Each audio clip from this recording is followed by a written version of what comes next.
இவல்ஹாம் C YouTube channel ஊடாக உங்கள் அனைவரையும் சந்திப்பதில் மகிழ்ச்சி. இன்றைய தினம் சுகாதார மேம்பாட்டு பணியகத்தினால் மக்களுக்காக கொண்டு வரப்பட்ட ஒரு நல்ல தடை உத்தரவை பற்றி சொல்ல பார்க்கிறேன். அதாவது விளம்பரம் அப்படின்றது ரொம்ப ரொம்ப முக்கியமான ஒரு விஷயம். அது ஒரு யுத்தி என்று கூட சொல்லலாம். மக்கள் மத்தியில் தங்களுடைய பொருள் சம்பந்தமான விடயங்களை கொண்டு போய் சேர்ப்பதற்கு இதை பிசினஸ் ஸ்ட்ராட்டஜிக் அப்படின்னு சொல்வார்கள். ஒரு பொருளினுடைய தன்மை, அந்த பொருளினுடைய நீண்ட ஆயுள், அந்த பொருள் சம்பந்தமான பாவனை யுக்திகளை மக்கள் மத்தியில் கொண்டு போய் சேர்ப்பதற்கு கையாளுகின்ற முறை. இப்பெல்லாம் ஃபேஸ்புக் ஆக்ட்னு சொல்றாங்க, இன்ஃப்ளூயன்சர்ஸோட கை கோர்த்து கொள்கிறார்கள், விளம்பரங்களை ஆரம்ப காலத்திலிருந்து செய்வார்கள். அதில் இருக்கக்கூடிய வசனங்கள், அதில் இருக்கக்கூடிய நபர்கள், அது சொல்லப்படுகின்ற கருத்துக்கள் மக்களை அட்ராக்ட் பண்ணும். இதை அழகாக வேலைக்காரன் திரைப்படத்தில் ஸ்னேகா இந்த கேன்சர்னால் பாதிக்கப்பட்ட பின்பு இது தொடர்பான ஆய்வுகளை சிவகார்த்திகேயன் சொல்லும் பொழுது சொல்லுவார், நாவுக்கு சுவை கொடுப்பதை விட கண்ணுக்கு சுவையாக இருப்பதனால் தான் சிறுவர்கள் இந்த பொருளை உள்வாங்கிக் கொள்கிறார்கள் அல்லது நுகர்வதற்கு அடம்பிடிக்கிறார்கள் அப்படின்னு சொல்வார். அதுதான் உண்மையான விஷயமும் கூட.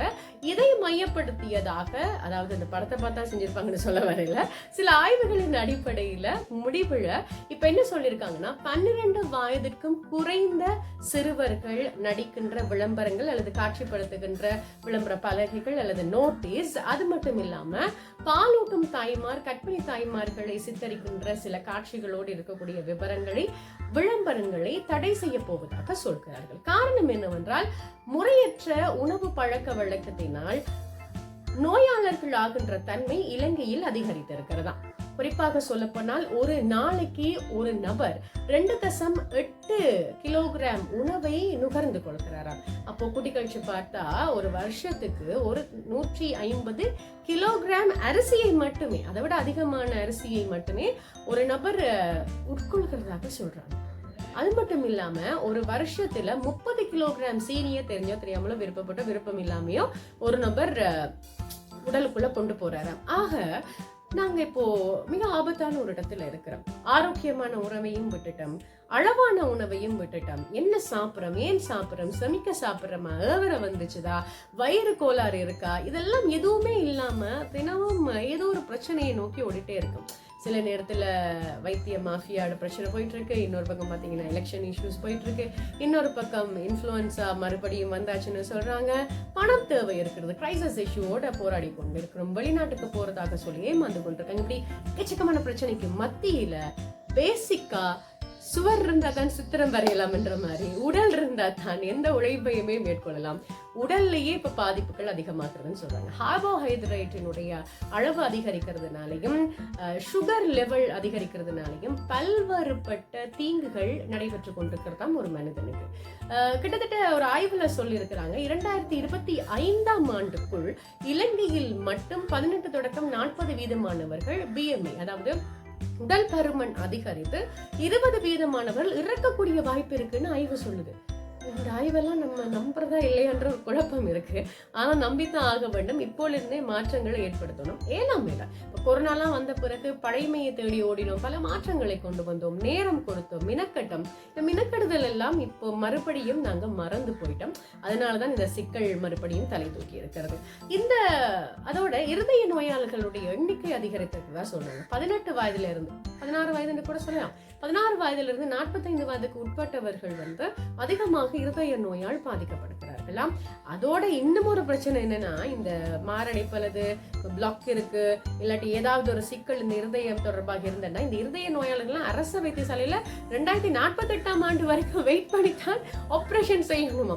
அதுலயும் சில வைத்தியர்கள் சொல்றாங்க, சில பேஷண்ட்ஸ் இப்போ உயிரோடு இருக்காங்களா இல்லையான்றதை தேடி பார்க்க வேண்டியிருக்குன்னு ரொம்ப இயல்பான பேச்சாக இதெல்லாம் மாறிடுது. பயமா இருக்கு. இதுக்கு முக்கிய காரணம் நாங்களா தான் மாறி போறோம். இலங்கையை பொறுத்த வரைக்கும் காலை உணவு கிடைக்காமல் திண்டாடுகிற குழந்தைகளுடைய எண்ணிக்கையும் கொஞ்சம் அதிகரித்திருக்கிறதா சொல்றாங்க. நான் கவர்மெண்ட் ஆர்கனைசேஷன்ஸ், அதாவது NGOs இது தொடர்பான பார்வைகளை செய்து பல பேருக்கு உணவு வழங்கிட்டு இருக்காங்க. அரசாங்கத்தினாலேயும் சில இடங்களில் வேலை திட்டங்கள் நடைபெற்று கொண்டிருக்கு. இது ஒரு பக்கம் இருக்க, காலை உணவை துரித உணவாக அல்லது சிற்றுண்டிகளாக மாற்றிய மாணவர்களுடைய எண்ணிக்கை அதிகரிச்சிருக்கான். அப்போ அது நானே, பேரண்ட்ஸ் ஆகிய நானே அப்படின்னு எங்களையே மறுபடியும் கை காட்டக்கூடிய ஒரு நிலைமை வந்தாச்சு. காலையிலே எழும்பி மினக்கெட்டு குழந்தைகளுக்கு சாப்பாடு செய்து கொடுக்கிற தன்மை வந்து இப்போ இல்லாமல் போயிடுச்சு. இப்போ டிக்டாக் இன்ஸ்டாவில எல்லாம் ஒரு அம்மா ஒரு ஆள் அண்மையில் ஃபேமஸ் ஆகியிருந்தாங்க. குழந்தைகளுக்கு மினக்கட்டு அவங்களுடைய பர்த்டேக்கெல்லாம் 4-5 ஐட்டம் செய்து பேக்கிங்ஸ் ஐட்டம் செய்கிறாங்க. ஆனால் ஆரோக்கியமான உணவு பழக்க வழக்கங்களை அவங்கள மெயின்டைன் பண்ணுறாங்க. அதை பார்க்கும்போது எனக்கும் பல அம்மாமாராக இருக்கக்கூடிய பெண்களுக்கும் கொஞ்சம் பொறாமையாக இருக்கு. இந்த மாதிரி நாங்கள் மினக்கடுறோமே இல்லையேண்டு இந்த நேரம் பிள்ளைகளுக்காக ஒதுக்காது, உணவு சமைக்கிறதுக்கு ஒதுக்காது மிகப்பெரிய சிக்கலாக மாறி இருக்கிறது. அடுத்தது அளவும் ஆரோக்கியமும் இப்ப கண்ட்ரோல்ல இல்லாம போயிட்டு எவ்வளவு வேணாலும் சாப்பிடலாம். சில பேர் குறைவா சாப்பிடுறாங்க, பல பேர் கூட சாப்பிடுறாங்க. ஒரு சில பேர் தான் இந்த ஆரோக்கிய உணவு பழக்க வழக்கத்தை மெயின்டைன் பண்றாங்க. டயட்ன்ற ரீதியிலையோ அல்லது சரியான முறையிலையோ அதை சரியா மெயின்டைன் பண்றாங்க.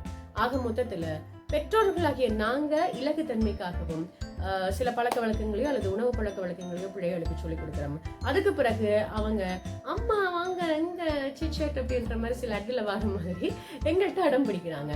அப்பா இதை வாங்கி கொடுத்தீங்கன்னா இன்னையோட எனக்கு உங்களுக்கு இருக்கக்கூடிய உறவு முறிஞ்சிடும் அப்படின்னு பேரண்ட்ஸ் நாங்கள் சண்டை பிடிச்சிட்டு இருக்கிறோம். இதெல்லாம் இல்லாம சரியான உணவு பழக்க வழக்கங்களை குழந்தைகளிடம் கொண்டு போய் சேர்க்க வேண்டியது இப்போ ரொம்ப ரொம்ப கண்டிப்பாக மாறி இருக்கிறது. ஏற்கனவே தவறான உணவு பழக்கத்தில் இருக்கக்கூடிய நாங்க கொஞ்சம் ரியலைஸ் பண்ணி சில நல்ல உணவு பழக்க வழக்கங்களை எடுத்துக்கொள்வோம். கீரை, பழங்கள், அதுவும் எங்களுடைய நாட்டில் விளைச்சலில் இருக்கக்கூடிய மரக்கறிகள் உண்றது வந்து சிறப்பானதாக இருக்கும்னு சொல்றாங்க. உடற்பயிற்சி ரொம்ப ரொம்ப முக்கியம். வேலை செய்கிற இடத்தில் நல்ல மனநிலையை உருவாக்கி கொள்ளுங்க. அதே மாதிரி குழந்தைகளோட டைம் ஸ்பெண்ட் பண்ணுங்க. வாய் விட்டு சரிங்க. மனசுல கஷ்டம் இருந்தா மற்றவர்களோட பகிர்ந்து கொள்ளுங்க. சிக்கல் எல்லாருக்குமே இருக்கு. ஆனா உணவு பழக்க வழக்கத்தோட நல்ல பழக்க வழக்கத்தோட வாழ்க்கையை நோக்கிய நல்ல இலக்குகளோடு ஓடும் பொழுது எல்லாமே சரியாகிடும். ஆகவே நல்ல ஒரு முடிவு எடுத்திருக்காங்க எங்களுடைய நாட்டின் சுகாதார மேம்பாட்டு பணியாளர் சங்கமாக இருக்கலாம் அல்லது நிறுவனமாக இருக்கலாம், அதில் இருக்கக்கூடியவர்களாக இருக்கலாம். நல்ல முடிவு. இதை எல்லா நாடும் பின்பற்ற வேண்டும். நாங்களும் பெற்றோர்கள் நாங்களும் ஈஸிக்காக போனை கொடுக்குற மாதிரி ஈஸிக்காக ஏதாவது ஒரு பாக்கெட்டை வாங்கி கொடுத்து சாப்பிடுன்னு சொல்லாம முடிஞ்ச அளவுல டைம் ஸ்பெண்ட் பண்ணுவோம். சரியா? இப்போ நானும் கொஞ்சம் டைம் ஸ்பெண்ட் பண்ணி இந்த வீடியோவை எடுத்திருக்கேன். இந்த வீடியோ பயனுள்ளதாக இருந்தால் மற்றவர்களோட பகிர்ந்து கொள்ளுங்க. மறக்காம இவள் ஹம்சி யூடியூப் சேனலை சப்ஸ்கிரைப் பண்ணுங்க. இன்னும் ஒரு காணொலியில் சந்திக்கலாம். அதுவரை வணக்கம் சொல்ல விடைபெறும் நான் என்று உங்களுக்கு இவள் ஹம்சி என்னுடைய பகிர்வை தட்டுறாங்க.